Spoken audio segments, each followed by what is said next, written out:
auditorium. Pre Maticu Slovensko a pre mňa osobne je veľkou cťou, že sme mohli vydať celoživotné dielo pána profesora Kačalu, ale súčasne som veľmi hrdý na to, že pán profesor je aktívnym členom Matice Slovenskej a jeho jazykovedného odboru. Tieto procesy, ktoré sa týkajú kodifikácie slovenčiny, sú však pre Maticu Slovensku ako najstaršiu národnú, kultúrnu i vydavateľskú, ale predovšetkým aj vedeckú ustanovizeň úplne prirodzené. Matica Slovenská a jej predchodkyňa Tatrín a v nej Štúrovci zohrali úplne kľúčovú úlohu v rámci kodifikačných procesov v 19. storočí, lebo dobre vieme, že vývoj slovenčiny a tým aj kodifikácie pokračuje ďalej. Ale chcem v tejto súvislosti pripomenúť aj začiatok 30. rokov 20. storočia, keď Matica Slovenská v prvej Československej republike musela obhajovať oproti čekoslovakistickým, by som povedal, tendenciám našu spisovnú slovenčinu a tiež mala významný prínos na jej kodifikácii práve v tejto prvej polovici 20. storočia. A som veľmi rád, že znovu si pripomíname tento významný odkaz jedného z najväčších titánov vôbec slovenského národa a slovanstva ako takého, Ľudovita Štúra a jeho skvelej štúrovskej generácie. Ja som to viackrát zopakoval v rôznych príhovoroch, ale môžem stručne povedať, že dedičstvo štúrovskej generácie je úplne nesmierne. Už keby sme zobrali len čisto inštitucionálnych hľadiska, oni sú zakladatelia Slovenskej národnej rady, ktorá funguje v podobe parlamentu Národnej rady Slovenskej republiky dodnes. Oni sú zakladatelia modernej slovenskej kultúry, ale aj Matice Slovenskej, ktorá je kontinuálne najstaršia ustanovizeň Slovenska. Oni sú zakladatelia prvej politickej strany, a to starej Slovenskej národnej strany z roku 1871. Oni založili Slovenské národné noviny, Slovenské pohľady, cirkevné listy, dali základy Slovenskému vojsku urbanovskému, Slovenský znak, Slovenská vlajka, Slovenská vedecká spisba, história, jazykoveda a mnoho iného. Naozaj nechcem zoširoka vymenovať.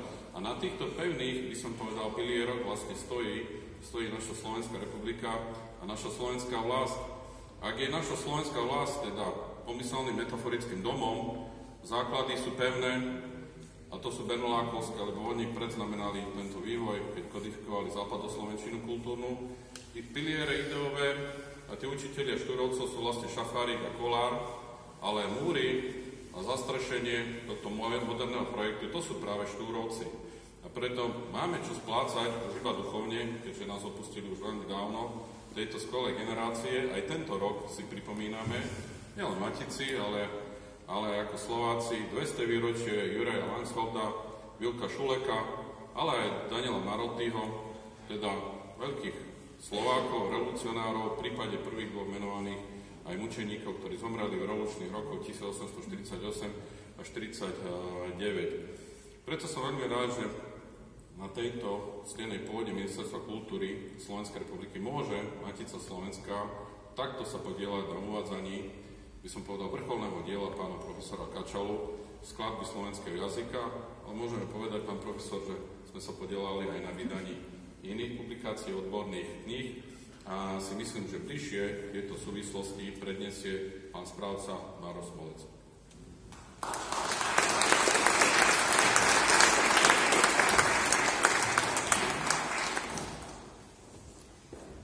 Vážený pán prezident Ivan Gašparovič, vážená pani ministerka kultúry Slovenskej republiky Martina Šimkovičová, vážený pán predseda Matice Slovenskej Marian Gešper, vážení páni poslanci, páni poslankyne, vážení predstavitelia vedeckého, kultúrneho, cirkevného života, vážené dámy, vážení páni, bratia a sestry. Na úvod mi dovolte krátky citát z listu, ktorý som ako správca Matice Slovenskej 27. mája poslal na Ministerstvo kultúry. Vážená pani ministerka, v zmysle zákona Národnej Slovenskej republiky číslo 270 z roku 1955 o štátnom jazyku Slovenskej republiky sa na vás obraciame s návrhom na vyhlásenie práve vydanej publikácie Jana Kačalu Skladba slovenského jazyka za kodifikačnú príručku súčasného slovenského spisovného jazyka. Dielo svojou témou komplexného opisu a výkladu skladby slovenčiny nadväzuje na doterajšie kodifikačné príručky týkajúce sa spisovnej slovenčiny. Vydaná skladba slovenského jazyka, ktorá doteraz v sústave kodifikačných príručiek chýbala, tak svojou témou opisu výkladu skladobného systému kompletizuje kodifikáciu súčasnej spisovnej